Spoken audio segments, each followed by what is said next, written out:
Okay.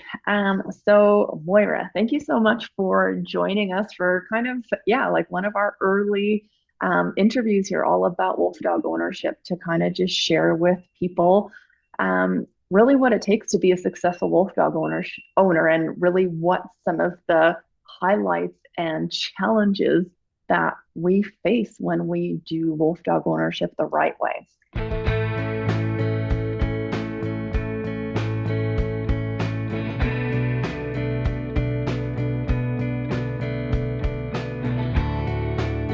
My name is Moira. I am a young wolf dog owner. I have two wolf dogs right now, both of which are pretty high content. I came to a point in my life after having a lot of northern breeds and training them and stuff, and kind of searching for my next companion animal. And I was a bit young and naive for sure, but wolf dogs were 100% where I wanted to go. So I got my first wolf dog, Faelen, fresh out of college. So very young. And then couple years later got a companion for him, and along the way they have taught me many things and changed my life in many ways. Along that journey, I certainly did realize how much misunderstanding and miseducation and misrepresentation there is out in the world about wolf dogs, both in good and bad ways. It really inspired me to try to educate about it based on what I had known already and what I had learned through those years from many professional mentors in the field. So I started my own,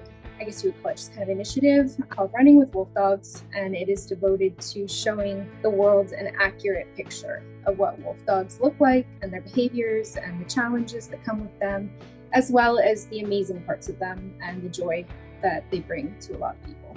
Yeah, well, that's awesome. And I know, like, for me, the way that I got to know about you is just kind of typical through Facebook and social media, Right. that kind of thing. And I know, like, it's been really interesting for me to kind of be able to see somebody do it in, yeah, just a very kind of open, realistic, and authentic way, right? I mean, you and I know that there's a lot of people out there, unfortunately, that own wolf dogs that don't really do it for the right reasons and don't quite have, I think, a true realistic grasp of what it's like and the true nature of the animals. And it's been just really nice for me to be able to see that, there are people out there like you and I that are able to really do what we need to do as owners, as humans, to learn all about these animals and make it our mission and just a priority in our lives to care for these animals properly and stuff. So you kind of told me a little bit about your wolf dog journey and whatnot, but like, I know if you're anything like how I was, um, you have kind of that expectation of what you think owning a wolf dog is going to be like. And then you get your first wolf dog of, considerable wolf content. So do you want to run through some of these kind of pivotal things that you kind of learned along the way that, maybe how the reality of having this animal was totally different than maybe the expectation? Yeah, certainly.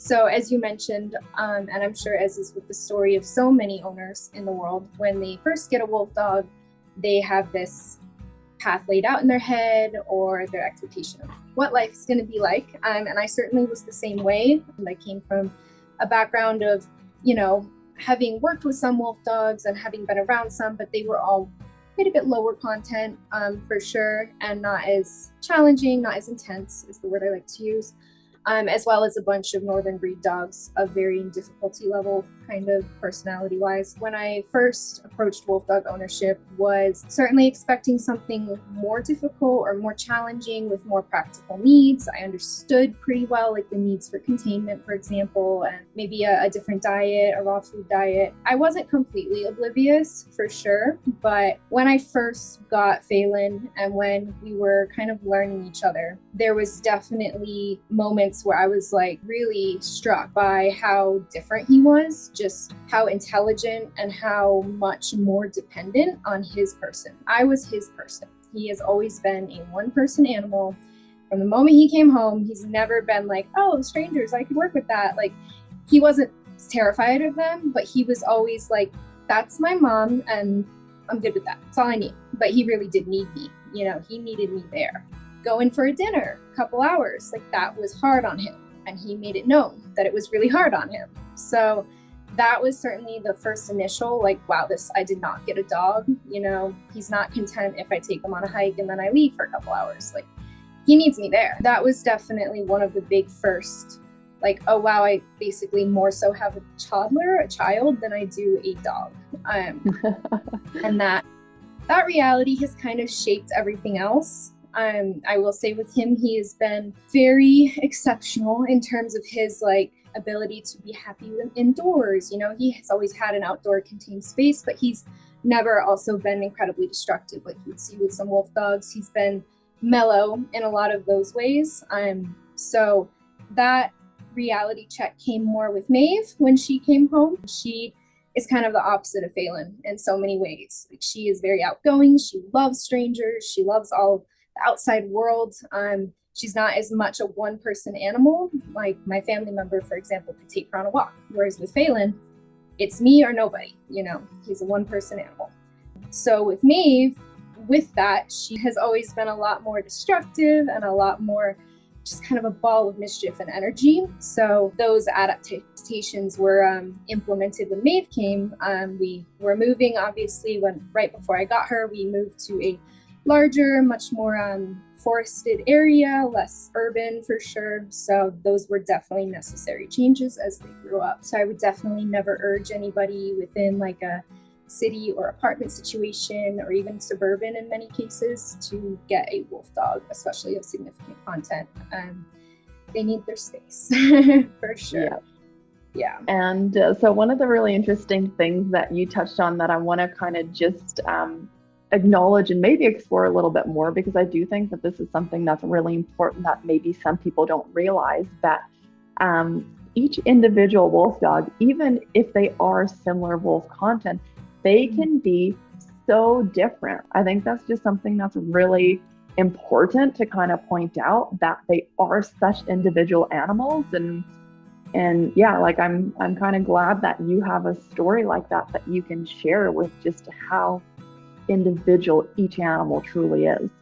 Yes. Yeah, that was definitely something that, you know, when I had just Faelen, I was able to educate and talk about things, but then having two and realizing things like that, it definitely is a huge eye-opener in terms of perspective and understanding like what works for one wolf dog, like probably won't work for most others, or might only apply to some others, but not, you know, all wolf dogs, right? So when teaching about wolf dogs, it can be really hard because making generalizations beyond things like, yeah, they need a good fence, you know, that's pretty much a generalization. But beyond that, especially when people inquire about training or behavioral issues and things like that, it's really difficult to give them any solid, concrete, like you need to do this or don't do that, because every single wolf dog is so different.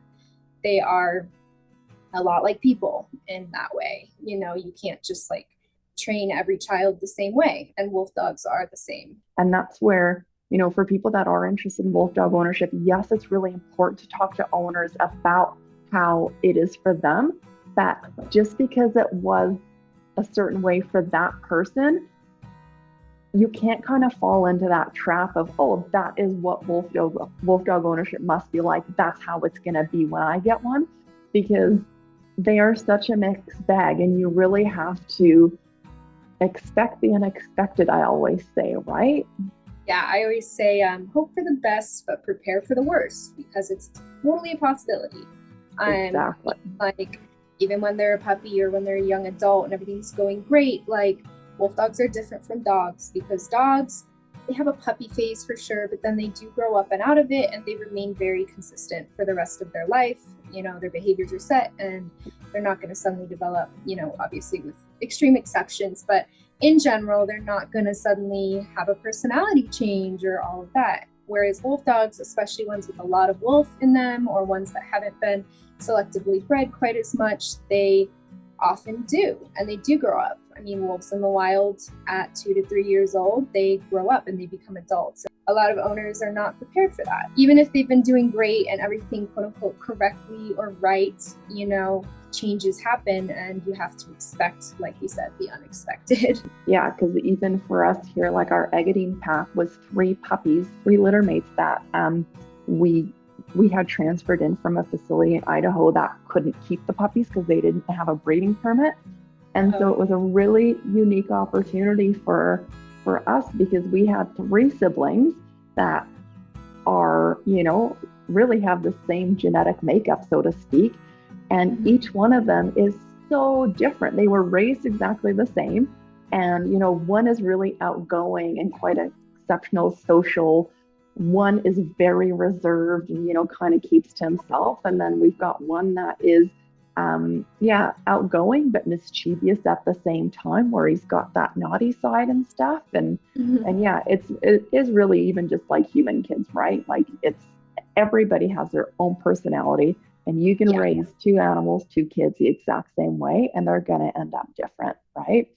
You have 2 wolf dogs that are, have higher wolf content. And, I know that you have learned a lot of lessons throughout your journey with them. So is there kind of any specific lessons that you want to share with people, or even just challenges that you've been through that is worthwhile for kind of the general public, people that are interested in wolf dog ownership? I want to be able to speak to all people here, not just people who already own wolf dogs or already know a lot about them. So in terms of challenges with wolf dogs, for me, it's very much split into kind of the practical side of things, the day-to-day like physical challenges of keeping them healthy and happy and safe, and then on the other side of things, kind of the mental and emotional challenges that one can face when caring for them. So in terms of practical challenges, it's a lot of work to keep wolf dogs, and it's expensive too in a lot of cases. They need really specialized containment, very good fencing, as big as you can make it, a raw diet, which can be a lot of work to prepare and source. And I do want to stress that I am 100% speaking in generalized terms here. There are certainly wolf dogs out there in the world that do thrive on kibble or dog food. This is just a general trend based on a lot of wolf dog information that has been gathered and seen, like how animals generally do best. So I am speaking in general terms here. Just the amount of time as well that they need from their person or from their owner or caretaker is a lot. I mean, it takes a lot of time to go clean out and refill water buckets every day, to take them on their walks, or to spend enough time giving them the mental stimulation they need and the physical stimulation. So it is very much an all-consuming task having wolf dogs.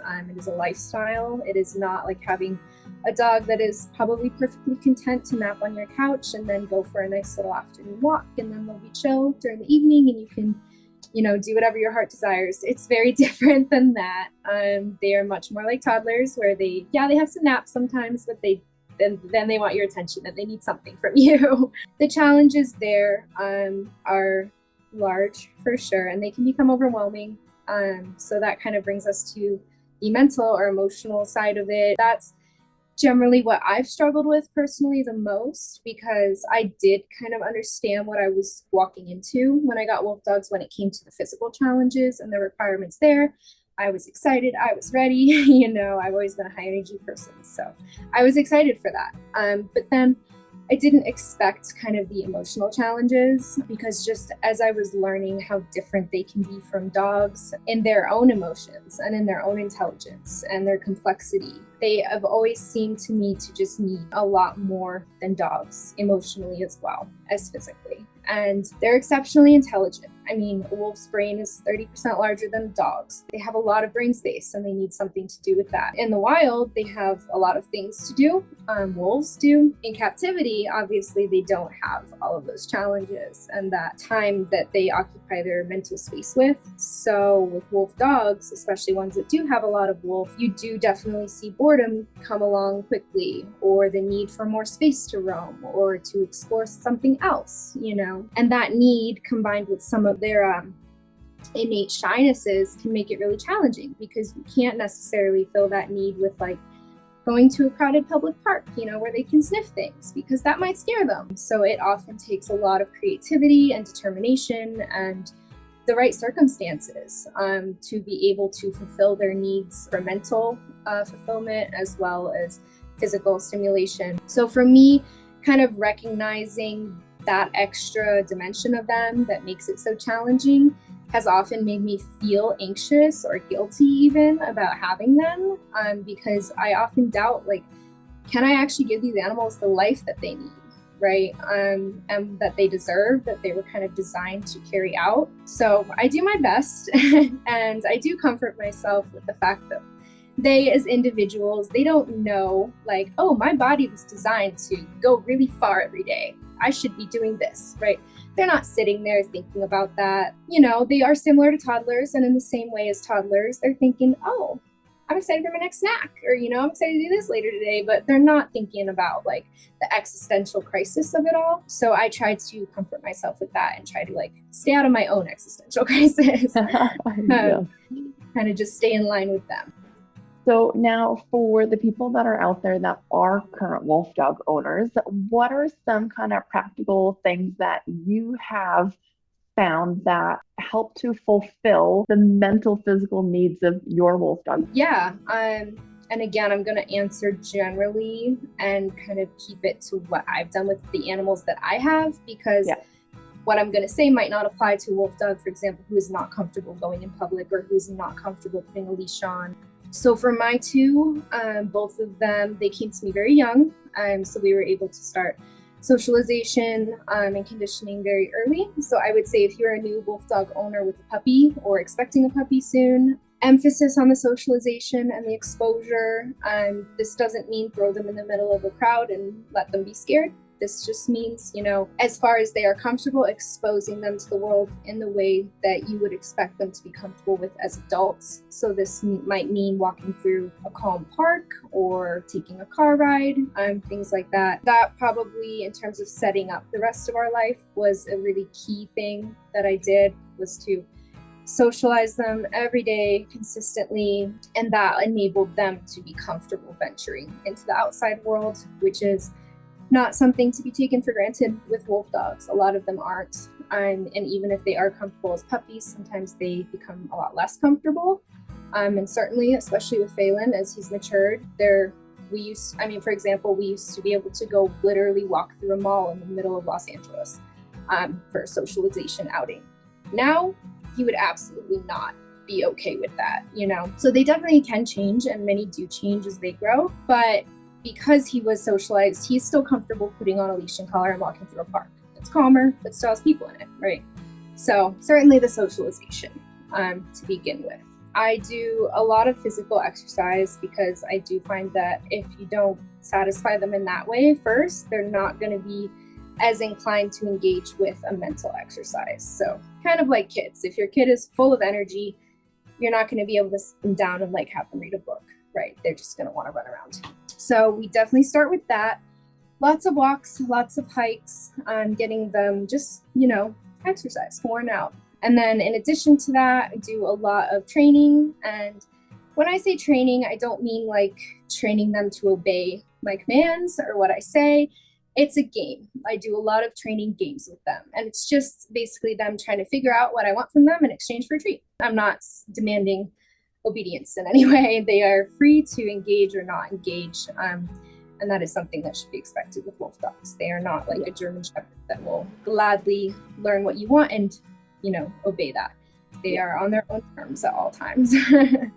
So, but training is a wonderful way to engage with them and spend time with them and to work their brain. So certainly a lot of training games, things as silly as like spin, sit, stay, mark up on something. They just love learning new things. And then a lot of just kind of enrichment. So this can be many different things. Enrichment is usually either tactile, which is like physical touching enrichment, sensory, so visual or olfactory, things they can smell, or audio enrichment. So sometimes I'll just like go out, hide in the yard and like start playing weird animal sounds on YouTube, and they get really excited to like listen to that and find where it's coming from. And So that's a fun thing that we do. I'll give them as many like weird smelling things as I could find. Phelan's absolute favorite thing in the world is a lemon ginger tea bag. He will take that out and roll on it for like a solid few minutes, just rolling. Loves it. I definitely find some new and novel enrichment items.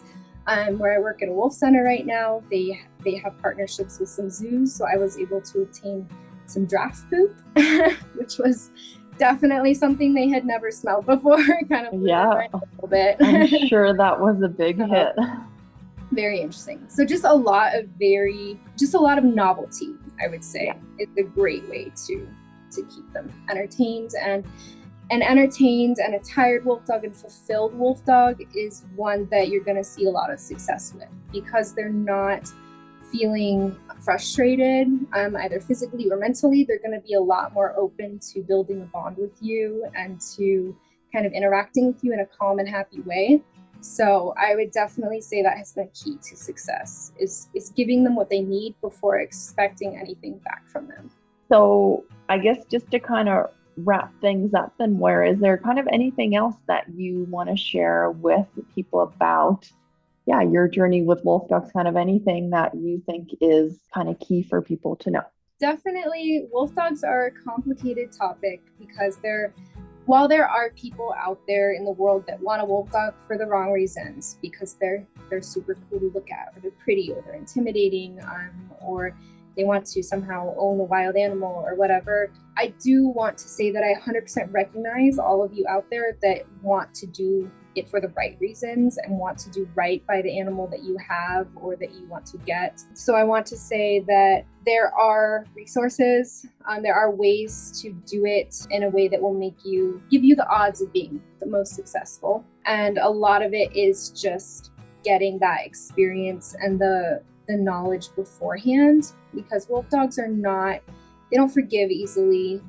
They are animals that one mistake or one traumatic thing could really, it impacts them for life, and it's really hard to come back from. So certainly knowing what you're doing before getting that puppy or trying to raise that wolf dog is really important, and I want to stress that for sure. Georgina's website, Wolfdog Awareness, is a fantastic resource for understanding the basics and kind of getting an idea of what life with a wolf dog requires. Definitely recommend that. I also always recommend that people go out and actually get that hands-on experience with wolf dogs before they even really strongly consider getting one. So many people do expect it to be like a dog, and it's hard to explain over the internet like how much they are not like a dog, right? Yeah. So definitely going to sanctuaries like Georgina's or anywhere near you that actually have real wolf dogs, and seeing them and watching them and interacting and seeing how their behaviors differ and how much more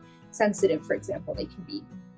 I can't stress the importance of that enough. Well, and I know I can speak from experience that I was one of those people that when I got into wolf dog ownership, I can say that I didn't do a lot of those things that you mentioned, and it was really hard. If I could go back, I wish more than anything that I could have educated myself. That would have been much more fair to Kuna, would have been much more fair to me. Yeah, but at the end of the day, it turned out okay, thank goodness, right? So yeah.